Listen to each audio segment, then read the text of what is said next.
perhatikan Al-Quran, itu sangat kemuliaannya buat kita.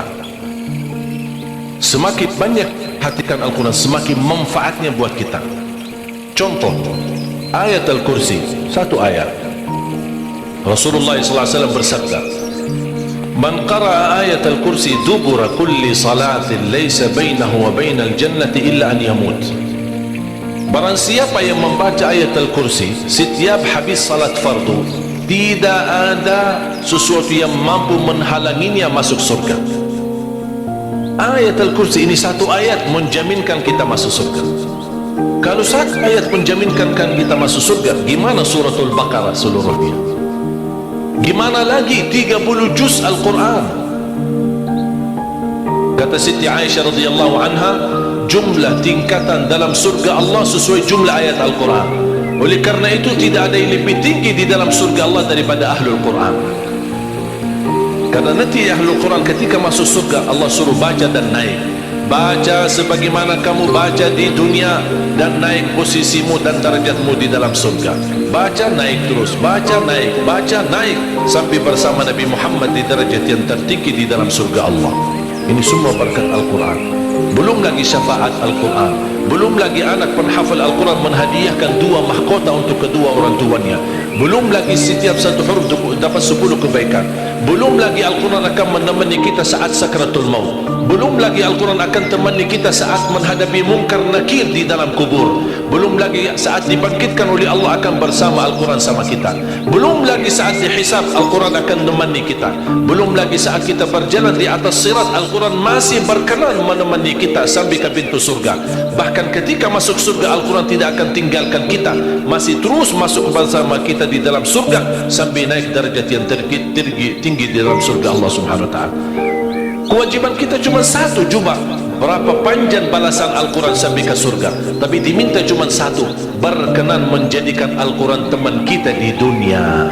Temanilah Al-Quran, akan Al-Quran berkenan temani kita sepanjang hayat, bahkan sepanjang perjalanan kita menuju surga. Itu kemuliaan Al-Quran. Cukup ada seorang ulama dari At-Tabi'in bernama Abdullah As-Sulami, Abu Abdurrahman Abdullah As-Sulami, Abdullah bin Habib As-Sulami. Ditanya, beliau 70 tahun mengajar Al-Quran. Ditanya, wahai imam, apa yang membuat kamu sabar sampai 70 tahun mengajar Al-Quran?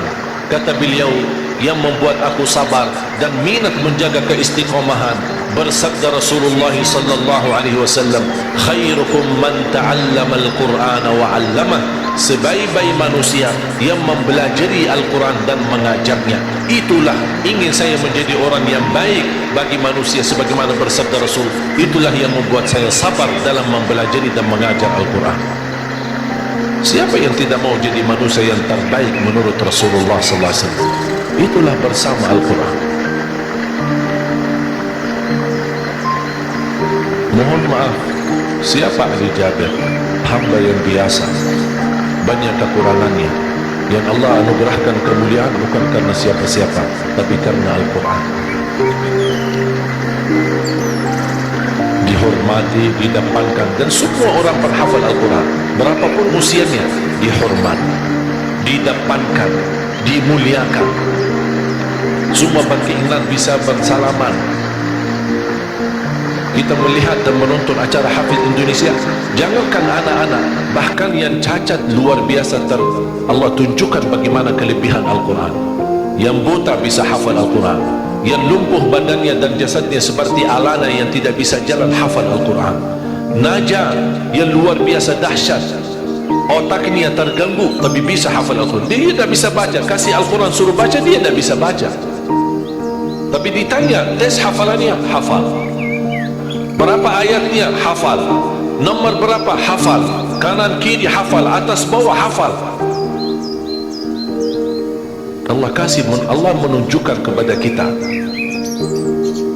Allah tidak akan melepaskan Al-Quran menjadi jaminan ditolong. Inna nahnu nazzalna dzikra wa inna lahu lahafizun. Kami telah menurunkan Al-Quran dan kami akan menjaganya. Di antara terjaga Al-Quran secara fisik, terjaga Al-Quran secara tulisan, terjaga Al-Quran secara suara, dan terjaga ahlul Quran, para penghafal Al-Quran. Oleh kerana itu jamaah sekalian, selalu saya mendorong masyarakat, kalau kaum muslimin muslimat di Indonesia merasa dirinya gagal menjadi penghafal Al-Quran, jangan putus asa, tetap masih anda bisa menjadi ahlul Quran. Ayo kita lipatkan diri kita melalui yang jadi saham atau saksi baik bagi kita di hadapan Allah, melalui infak kita, sedekah kita, zakat kita, wakaf kita, apa saja, supaya kita datang di hadapan Allah. Ya Allah, mohon maaf, saya belum bisa hafal Al-Quran, tapi hartaku menjadi saksi untuk membantu dan menolong Al-Quran dan binaan Al-Quran. Insya Allah termasuk ahlul Quran dan mendapatkan syafaat Al-Quran di hari kiamat, dan amalan itu menjadi sedekah jariah yang menalirkan pahalanya sampai hari kiamat. Semua harus bisa berjuang. Tidak boleh ada orang berkata saya tidak bisa hafal. Insya Allah anakmu bisa hafal. Kalau anakmu belum bisa hafal, insya Allah cucumu bisa hafal. Kalau itu pun tidak berhasil, insya Allah saham walaupun sedikit seikhlasnya bisa menjadi saksi baik. Infaknya, sedekahnya, ikhlasnya, zakatnya, wakafnya, semua bisa menjadi saksi baik.